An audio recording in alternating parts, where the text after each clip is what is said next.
یہ مرکزُ المعارف المفن کی وہ کتاب ہے کہ جس میں عہد نو کے ہر سوال کا جواب ہے. یہ مرکزُ المعارف المفن کی وہ کتاب ہے کہ جس میں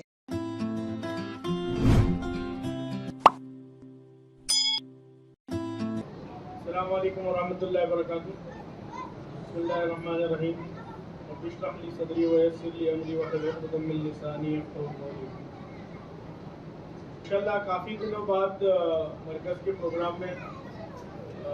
شریک ہونے کا موقع ملا. آپ لوگ کا بہت بہت شکریہ، جزاک اللہ خیر. بہت اچھا لگا ماشاءاللہ، خاص کر کے جو LLB کا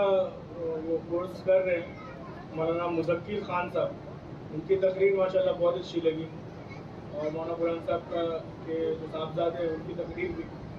اور چھوٹے چھوٹے بچوں کو جس طریقے سے ایکٹنگ کرا کے آپ لوگوں نے وہ کروایا، وہ بہت ہی یونیک پروگرام ماشاءاللہ. اور اس سے اس عمر میں بچوں کے دلوں کے اندر چھاپ بیٹھ جائے گا. ایک تو یہ کہ ماشاءاللہ پورے مجمع کے سامنے اور پبلک کے سامنے جو بچے آ کے سنتوں کو پرفارم کر رہے ہیں، یہ چھاپ دل میں بیٹھ بھی جائے گی، اور دل سے جو ہے وہ پبلک کے سامنے پرفارم کرنے کا جو ایک ڈر رہتا ہے لوگوں کے، وہ بھی کبھی ان کے دل میں نہیں آئے گا. ابھی ایک مہمان آئے ہوئے تھے کل یہاں پہ مرکز میں بھی آئے تھے، بشیر کیمول صاحب پریسیڈنٹ کے. انہوں نے ایک پروگرام شروع کیا ہے،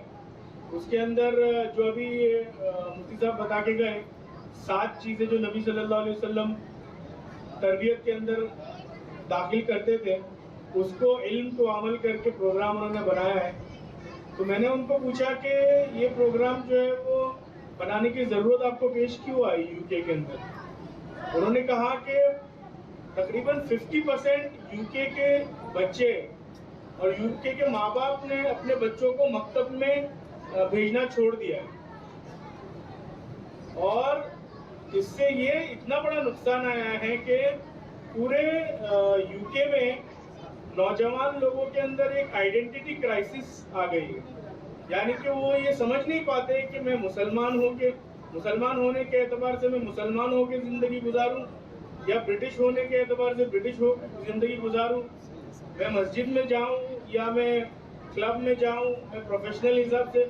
یعنی کہ ان کو کوئی گائیڈ کرنے والا، کیونکہ مکتب جو بالکل ایک بنیاد ہوتی ہے بچپن سے ہر ایک چیز کے لیے، وہ جو تربیت ہے وہ ان کو نہ ملنے کی وجہ سے ایسی آئیڈینٹی کرائسس آئی ہے کہ اب جو ہے وہ بہت ہی آسانی سے کوئی بھی باطل جو طاقتیں ہیں وہ ان لوگوں کو اب مرتد کر رہی ہے، اب مرتد ہونے جا رہے ہیں. وہ لوگ صرف بولتے ہیں کہ بس ٹھیک ہے میرا نام عبد الرحمن ہے یا محمد ہے یا جو بھی ہے، لیکن میں مسلمان نہیں ہوں، میں اللہ کو بھی نعوذ باللہ مانتا نہیں ہوں، میں قرآن کو بھی نہیں مانتا ہوں. ٹھیک ہے میں مسلمان ہوں، بس میں مسلمان ہوں، نام کا مسلمان. یہ نوبت آج وہاں پہ آ چکی ہے. تو بہت ضروری ہے یہ مکتب کے نظام کو جتنا زیادہ ہم لوگ مضبوط بنائیں، اور ماشاءاللہ یہاں پہ بہت اچھی طریقے سے چل رہا ہے. خاص کر کے یہاں پہ جو میری بہنیں بیٹھی ہوئی ہے، ماں سے بڑا مدرسہ کوئی نہیں ہوتا ہے، کیونکہ باپ جو ہے وہ تو کیونکہ کمائی کے لیے جانا، صبح سے لے کے نکلنا، محنت کرنا، روزی روٹی کرنا، یہ باپ شاید ہفتے میں 1 دن یا 2 دن ہی بچوں سے اچھے سے مل پاتا ہے، لیکن ماں سے بڑا کوئی مدرسہ نہیں ہو سکتا ہے. تو مکتب کی جو تعلیمات ہے وہ بہت ضروری ہے، جو یہاں پہ وہ آ جاتے ہیں اور آ کے بچے پڑھتے ہیں، ان کو دین بھی سکھایا جاتا ہے اور ساری سنتیں بھی سکھائی جاتی ہیں ماشاءاللہ. لیکن میری ایک گزارش یہ بھی ہوگی کہ کوئی پروگرام اس طریقے سے بھی بنایا جائے کہ جس کے اندر آج کل کے ماڈرن جو مائیں ہیں، کیونکہ آج کے دن میں جو فتنہ فیس کر رہے ہیں لوگ، وہ کبھی زندگی میں نہیں ہوا. کیونکہ ایک قوم کو اگر آپ کو برباد کرنا ہے تو جیسے مفتی صاحب نے بتایا، اس کو برباد کرنے کے لیے کوئی آپ کو میزائل کی ضرورت نہیں ہے, کوئی بندوق کی ضرورت نہیں ہے. کہ جو تعلیم و جو نظام ہے وہ تعلیمی نظام کو ایسا برباد کر دو, آپ ایسے سسٹم کو برباد کر دو, اور اس کے اندر اوریانیت اور بے شرمی اس قوم کے اندر آپ ڈال دو, ان کے جتنے بھی جڑ ہیں وہ ایسے ہی کھوکھلے ہو جائیں گے. تو آج موبائل ہے, انٹرنیٹ ہے, ٹی وی ہے, کمپیوٹر ہے, یہ ساری چیزوں کی وجہ سے اوریانیت اور بے شرمی اتنی عام ہو گئی ہے کہ ایک ہی روم میں بیٹھ کے باپ, بیٹی, ماں, بیٹا سب لوگ بیٹھ کے پروگرام دیکھتے رہتے. کچھ ایسے سین آ جاتے ہیں, اس کے باوجود بھی کسی کے اندر وہ نہیں ہوتی کہ اٹھ کے جا کے بدل دے یا ریموٹ سے بدلتے ہوئے, وہ آتا ہے سین چلا جاتا ہے. اس طریقے کا ماحول اب جو ہے وہ اتنی زیادہ بے شرمی کی طرف ہم لوگ جا چکے ہیں. سو آج جو ہے وہ ایسے پروگرامز کرنا بھی ہم لوگوں کے لیے ضروری ہے, جو ضروری نہیں ہے کہ ڈیلی کا ہو, ہفتے میں ایک ہی پروگرام ہو, چاہے ہفتے میں ایک پروگرام ہو 1 گھنٹے کا ہو, یا ڈیلی کے 15 منٹ کے پروگرام ہو, یا آن لائن پروگرام ہو. ضروری ہے بہت کہ ماں کو یہ سکھانا کہ بچے کی تربیت, کیونکہ بچہ یہاں سے مدرسے سے یا پڑھ کے جو بھی جائے گا وہ پڑھ کے جائے گا, لیکن اس پڑھائی کو عمل میں لانا, زندگی کے اندر لانا اور دن رات میں لانا, یہ ماں کا کام ہے. اگر ماں بہت ہی آسان ہے ماں کے لیے, کیونکہ وہ دن رات سامنے بچہ ان کے رہے, اور ماں باپ کو بھی بہت ضروری ہے ماں کو کہ بچوں کو ایک نعمت ایسی سمجھے. آج کل کا جو ہم لوگوں کا وہ ہے کہ ڈال دیا گیا ہے کہ آپ کے اندر سٹریس آ جاتا ہے, تھوڑا سا آپ کو ریلیف کی ضرورت ہے, سٹریس آ جاتا ہے, ریلیف کی ضرورت ہے, سٹریس آ جاتا ہے, ریلیف کی ضرورت ہے. ارے اطمینان قلب کے لیے ذکر الہی سے اچھا کچھ بھی نہیں ہے. آپ کو کتنا بھی سٹریس آ جائے, آپ وضو کیجئے, دیکھیے کہ سٹریس سب ختم ہو جاتا ہے ایک دم, صرف وضو کرنے سے. نماز پڑھ لیں گے تو اور سٹریس ختم ہوتا ہے, تلاوت کریں گے اور ختم ہوتا ہے. لیکن صرف کتنا بھی آپ کو سٹریس ہو, آپ کی میٹنگ چل رہی ہے 1 گھنٹے سے, کوئی حل نہیں نکل رہا ہے آفس کے اندر, اور دماغ خراب ہو گیا ایک دم, کوئی مان نہیں رہا ہے, آپ جائیے صرف وضو کر لیجئے, دیکھیے کس طریقے سے دماغ بھی ٹھنڈا ہو جاتا ہے, پورا باڈی بھی ٹھنڈا ہو جاتا ہے, اور سٹریس لیول ایک دم. تو یہ جو آج کل کی چیزیں ہیں کہ سٹریس ختم کرنا ہے حقہ پیو, سٹریس ختم کرنا ہے ویپ پیو, سٹریس ختم کرنا ہے سگریٹ پیو, سٹریس ختم کرنا ہے تھیٹر میں جاؤ, یہ شاپنگ میں جاؤ, اس میں جاؤ, یہ سب سے سٹریس ختم نہیں ہوتا ہے بلکہ اور زیادہ سٹریس میں پڑتا ہے انسان. تو بہت ضروری ہے کہ ٹریننگ جو ہے وہ اس طریقے سے, جب میں ایک واقعہ بتاتا ہوں آپ کو, آج ماشاءاللہ ہم لوگ کے پورے آسام کے جو طلباء ہیں وہ قرأت میں اور قرآن پڑھنے میں نمبر 1, 2, 3 آتے ہیں دارالعلوم دیوبند میں, اور پورے دنیا میں مانے جاتے ہیں ماشاءاللہ قاری میں. لیکن ایک زمانہ ایسا نہیں تھا, بہت ہی تلفظ میں غلطیاں تھی. تو ابا نے سارے علماء نے مل کے یہ جڑ پہ پہنچنے کی کوشش کی کہ کیوں یہ غلطیاں ہو رہی. پتا چلا کہ جو اساتذہ پڑھانے والے ہیں انہی کے تلفظ میں غلطیاں ہیں, قل هو اللہ, قل فو اللہ پڑھ رہے. تو جب استاد کے تلفظ میں غلطی ہے تو کبھی بھی بچے کے تلفظ میں جو ہے وہ سدھار آ ہی نہیں سکتا. تو ایک پروگرام شروع کیا گیا, ٹیچر ٹریننگ پروگرام, جس میں اساتذہ کو لے کے جا کے اور یہ ان کا قرآن ٹھیک کرایا گیا. دارالعلوم دیوبند میں کیونکہ آسامی بچوں کی زبان اردو نہیں ہونے کی وجہ سے ان کے نمبرات اچھے نہیں آتے تھے, نمبرات نہیں اچھے نہیں آنے کی وجہ سے قرأت والے شعبے میں جس میں تجوید سکھایا جاتا ہے اس میں ایڈمیشن بھی ان کا اچھے سے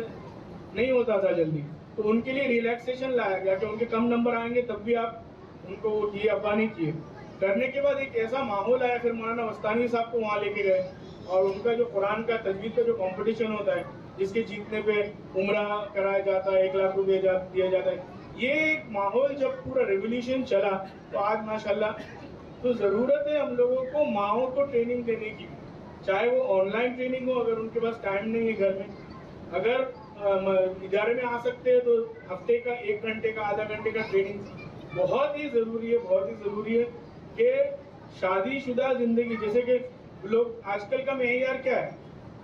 بیٹی کا معیار یہ ہے کہ بیٹی جوان ہو گئی, اس کے دہیج وہیج کا جو بھی سامان ہے وہ تیار ہو گیا, بس اس کو شادی دے دو. ماں باپ بولتا ہے اس بوجھ کو جو ہے وہ ہلکا کر دو تاکہ میں آرام سے رہوں. لڑکے کا کیا ہے کہ اس نے بزنس سنبھال لیا یا اس کی سیلری چالو ہو گئی, اس کو شادی دے دو. ارے بھائی دونوں کو یہ تو سکھاؤ کم سے کم کہ کس طریقے سے شادی کے بعد رہنا ہے, شوہر کو کس طریقے سے رہنا ہے, بیوی کو کس طریقے سے رہنا ہے. کیونکہ اگر نہیں سکھائیں گے تو آپ تو اپنے سکون کے لیے اور آپ کی ایک ذمہ داری اور بوجھ جو ہے وہ ختم کرنے کے لیے بیٹی کی شادی کر رہے, بیٹے کی شادی کر رہے, بغیر سکھا کے شادی کرنے کے بعد اتنا بوجھ شروع ہو جاتا ہے کہ دونوں میں لڑائی شروع ہو جاتی ہے. پھر ہر ہفتے جاؤ, اس لڑائی کو مٹاؤ, پھر پریشان ہو. اس سے اچھا ہے کہ پہلے آپ ان کو ٹریننگ دے دو. تو یہ جو شادی سے پہلے نوجوانوں کی ٹریننگ یا مکتب کے لیے بچوں کی تربیت کے لیے ماں کی ٹریننگ, یہ چیزوں کے اوپر تھوڑا سا اگر ہم لوگ دھیان نہیں دیں گے تو اللہ نہیں کرے ایک دن ایسا آئے گا کہ یہی ماں باپ یو کے جس طریقے سے 50% لوگوں نے مکتب نے ماں بچوں کو بھیجنا بند کر دیے, وہ ایک دن اللہ نہیں کرے یہاں پہ بھی آ جائے گا. تو ماں باپ کو ترغیب دینا, ماں باپ کو ٹریننگ دینا, اور آپ لوگوں سے گزارش ہے میری بہنوں سے اور بھائیوں سے جو یہاں مکتب کے بچوں کے جو پیرنٹس ہیں, کہ آپ لوگ بھی آگے بڑھ کے آئیے, مولانا برہان صاحب سے ملیے. بس ابھی میں بولوں گا کہ اس طریقے کے کچھ پروگرامز ہوں کہ جو آن لائن بھی شروع کر دیا جائے. بندے کی وجہ سے ہو سکتا ہے عورتیں نہ آ پائے, لیکن یہ بہت ضروری ہو چکا ہے. اور باتیں تو بہت کچھ کرنی تھی, انشاءاللہ آتے رہیں گے, باتیں کرتے رہیں گے. بہت اچھا یہاں کام ہو رہا ہے ماشاءاللہ. وہ یو پی کے مہمان جب آئے اور آ کے انہوں نے یہاں پہ دیکھا تو ان کے ایک بھائی ہیں جو کارڈف یونیورسٹی میں پروفیسر ہیں, اور ان کا PhD کا پروگرام ہونے کے بعد ان کے الگ الگ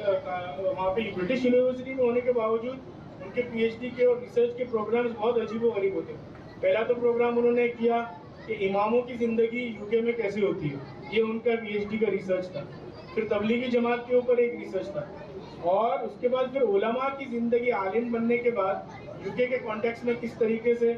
ہے, وہ زندگی کس طریقے سے گزارتے ہیں. وہ جب اس کے ریسرچ پہ لگے تو ان کو یہ ہم لوگوں کا پروگرام ملا, ڈیل والا پروگرام. تو وہ انہوں نے بولا بشیر بھائی کو کہ آپ انڈیا جا رہے ہیں تو ان لوگوں سے ضرور ملیے گا. اور اسی دن جو ہے ابا نے بولا کہ مولانا برہان صاحب سے ان کو ضرور ملا. تو جب یہاں پہ آئے وہ اتنے خوش ہوئے. اللہ اس پروگرام کو بہت بہت کامیابی عطا فرمائے, مکتب والے پروگرام کو بھی کامیابی عطا فرمائے, اور ہم لوگوں کو اپنی آنکھیں, کان اور اپنے اندر کو جو ہے وہ جگا ہوا رہنے کی توفیق عطا فرمائے, تاکہ پورے دنیا میں جتنے بھی سازشیں ہم لوگوں کی ہو رہی ہے یہ فکر کے اعتبار سے, اور ہم لوگوں کے اندر وہ ہم لوگوں کی اسپریچولی ہم لوگ کو بدلنے کے اعتبار سے اللہ ان تمام سازشوں کو ناکام کرے اور ہم لوگوں کو اس کا مقابلہ کرنے کی توفیق عطا فرمائے. وآخر دعوانا